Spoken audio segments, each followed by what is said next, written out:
حشر کا دل بھی عجب دیکھنے والا ہوگا کہ زلف لہرا کے وہ جب آئیں گے،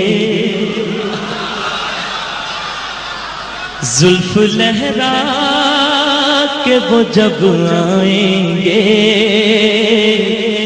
پھر قیامت پہ بھی ایک اور قیامت ہو۔ جب میں اور آپ نیکی کرتے ہیں نا تو نیکی لکھنے والا فرشتہ مصروف ہو جاتا ہے، اور جو گناہ لکھتا ہے وہ فرشتہ ریسٹ کرتا ہے، وہ کیونکہ ایک وقت میں انسان گناہ اور نیکی ایک ساتھ نہیں کر سکتا، یا تو وہ گناہ کر رہا ہے یا وہ نیکی کر رہا ہے۔ جب انسان گناہ کرتا ہے تو گناہ لکھنے والا فرشتہ مصروف ہو جاتا ہے، اور جو نیکی لکھنے والا فرشتہ ہے وہ ریسٹ کر رہا ہے۔ لیکن درود شریف ایک ایسی عبادت ہے جو دونوں فرشتوں کو مصروف کر دیتی ہے۔ جب امتی دروشی پڑھتا ہے نا، نیکی لکھنے والا نیکی لکھ رہا ہے، تو گناہ لکھنے والا فرشتہ درود پڑھنے والے کے نامہ اعمال سے گناہ کو مٹا رہا ہے، گناہ کو مٹا رہا ہے۔ آپ جب درود و سلام پڑھتے ہیں آپ دونوں فرشتوں کو مصروف کر دیتے ہیں۔ حضرت ابی بن کعب حضور کے عظیم صحابی ہیں، یہ جامع ترمذی میں یہ بھی حدیث مبارکہ ہے، بڑی عظیم حدیث مبارکہ، جس کی وجہ سے آج ہم پریشان ہیں نا، ہر گھر کا فرد پریشان ہے۔ جیسے میں نے پچھلے جمعہ میں عرض کیا کہ جب کوئی بندہ ہمیں اپنے دکھ سناتا ہے، وہ اصل میں علماء سے، حکیموں سے، ڈاکٹروں سے، پیروں سے اصل میں نا وہ نہیں ہوتا، پردہ نہیں ہوتا لوگوں کا، لوگ دل کی بات آ کے بتاتے ہیں۔ تو جب ہم کسی کے درد سنتے ہیں تو ایسا لگتا ہے کہ سیال کوٹ میں صرف یہی شخص پریشان ہے، باقی کوئی پریشان نہیں ہے، ساری پریشانیاں اس کے اوپر ڈال دی گئی ہیں۔ اب میں آپ کو بتاؤں ہماری پریشانیاں دور کیسے ہو سکتی ہیں۔ جامع ترمذی میں حدیث مبارکہ ہے، حضرت ابی بن کعب حضور کی خدمت میں تشریف لائے، عظیم صحابی ہیں، عرض کرتے ہیں یا رسول اللہ صلی اللہ علیہ وسلم، میرا دل چاہتا ہے کہ میں آپ پہ درود شریف پڑھوں، درود و سلام پڑھوں، تو آپ مجھے بتائیں میں آپ پہ کتنا درود پڑھوں؟ تو آقا کریم نے ارشاد فرمایا ما شئت، جتنا تیرا دل کرتا ہے اتنا پڑھ۔ تو حضرت ابی بن کعب نے کہا یا رسول اللہ صلی اللہ علیہ وسلم، میں ایک حصہ مقرر کر لیتا ہوں، تو اس حصے میں صرف آپ پہ درود شریف پڑھوں گا۔ آقا کریم نے ارشاد فرمایا فَإِن زِدْتَ فَهُوَ خَيْرٌ لَكَ، اگر تو اس پہ بھی زیادتی کرے، اس سے زیادہ پڑھے، تیرے لیے زیادہ بہتر ہے۔ تو کہتے ہیں میں نے عرض کی یا رسول اللہ صلی اللہ علیہ وسلم، پھر میں 2 حصے آپ پہ درود شریف پڑھوں گا۔ تو آپ نے پھر فرمایا فَإِن زِدْتَ فَهُوَ خَيْرٌ لَكَ، اگر اس پہ بھی زیادتی کرے تیرے لیے زیادہ بہتر ہے۔ پھر عرض کرتے ہیں یا رسول اللہ صلی اللہ علیہ وسلم میں 3 حصے، پھر فرمایا آقا کریم نے کہ اگر تو اس پہ بھی زیادتی کرے، اس سے زیادہ پڑھے تیرے لیے بہتر ہے۔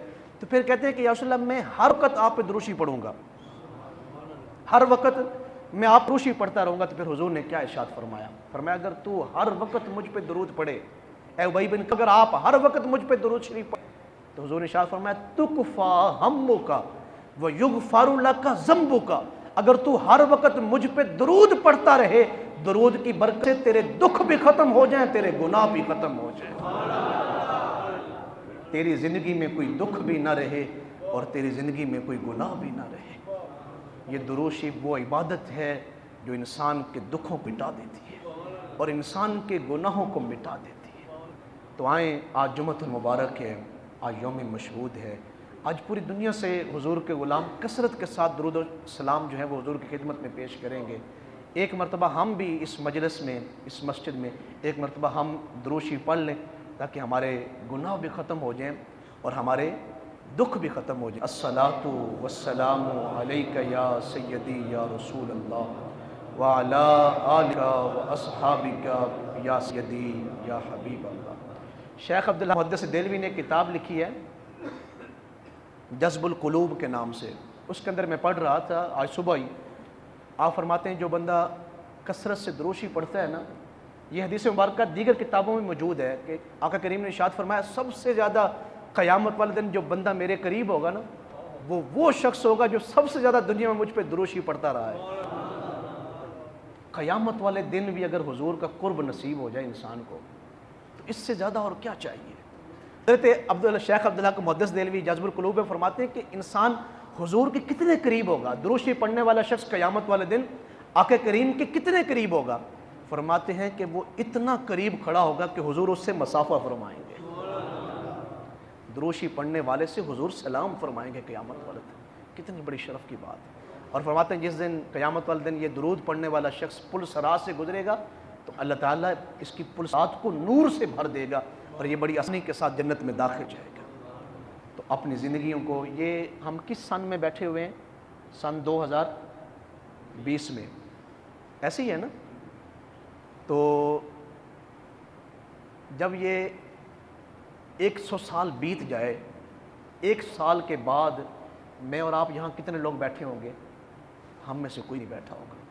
100 سال کے بعد زمانہ بدل جاتا ہے اور 100 سال گزرنے کے بعد ہم میں سے جتنے لوگ ہم یہاں بیٹھے ہیں کوئی الا ماشاءاللہ کوئی بھی نہیں یہاں بیٹھا ہوگا. یہ جو مختصر زندگی ہے اس کو قیمتی بنائیں اور آقا کریم کی بارگاہ میں دروشی پیش کریں. علامہ اقبال رحمۃ اللہ علیہ کے شہر کے ہم رہنے والے ہیں اور علامہ اقبال رحمۃ اللہ علیہ کے عشق رس سے ہم سیراب ہوتے ہیں. اقبال رحمۃ اللہ علیہ کہتے ہیں کہ گرچہ دانا حال دل با کس نہ گفت. یہ اقبال کے شعر ہے. اکیلے بیٹھے ہوئے تھے تو کیا کہتے ہیں, حضور کی خدمت میں عرض کی, لو مدینہ منورہ سے لگائیے, اور اقبال کیا کہیں, گرچہ دانا حال دل با کس نہ گفت, کہ یا رسول اللہ جو عقل مند شخص ہوتا ہے نا وہ اپنا دکھ کسی کو نہیں بتاتا, وہ خود اس کو ہینڈل کرتا ہے. ہمارے ہاں تو الٹ ہے نا, ہم کہتے ہیں جی دکھ شیئر کرو تاکہ بوجھ ہلکا ہوئے. اقبال کیا کہتے ہیں, گرچہ دانا حال دل با کس نہ گفت. سیاںا بندہ عقل مند جو آدمی ہے وہ اپنا دکھ کسی کو نہیں سناتا. پھر اقبال کا عقیدہ دیکھیں, کہتے ہیں از تو درد خیش نہ توانم نہ ہفت. یا رسول اللہ اقبال اتنا بھی سیاںا نہیں کہ اپنا درد آپ کو نہ سنائے. اگر آپ کو اپنا درد نہیں سنانا یا رسول اللہ تو پھر کس کو سنانا ہے اقبال نے. پھر اقبال کہتے ہیں چوں بنام مصطفیٰ خانم درود خجالت آب می گردد وجود. اقبال نے جب میں حضور پہ درود پڑھتا ہوں نا تو میرا جسم پسینے سے شرابور ہو جاتا ہے. آپ جانتے ہیں اقبال نے کتنا کثرت کے ساتھ حضور پہ دروشی پڑھا. بعض لوگوں نے کہا کہ 1 کروڑ مرتبہ, اور بعض نے کہا کہ اقبال نے 1.5 کروڑ مرتبہ دروشی پڑھا. 1.5 کروڑ مرتبہ. تو اقبال کہتے ہیں کہ جب میں دروشی پڑھتا ہوں تو میرا جسم پسینے سے شرابور ہو جاتا ہے. کیوں؟ عشق می گوید کہ اے محکوم غیر, اے مجھ پہ درود پڑھنے والے, میرا عشق مجھے کہتا ہے کہ اے حضور آقا کریم صلی اللہ علیہ وسلم پہ درود پڑھ لے.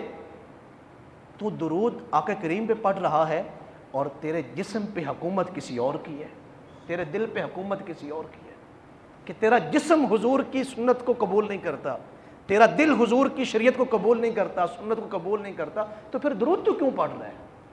اقبال کہتے ہیں کہ درود شریف جب آپ پڑھیں حضور پہ, پھر اپنے جسم کو اپنے دل کو بھی حضور کے حوالے کر دیں. پھر جس طرح حضور راضی ہیں پھر اپنے آپ کو اسی ڈھانچے میں ڈھال لیں. اللہ تعالی ہم سب کو عمل کی توفیق نصیب فرمائے. کثرت سے اللہ تعالی ہمیں باوضو درود و سلام پڑھنے کی توفیق نصیب فرمائے. وما علیہ الا البلاغ المبین.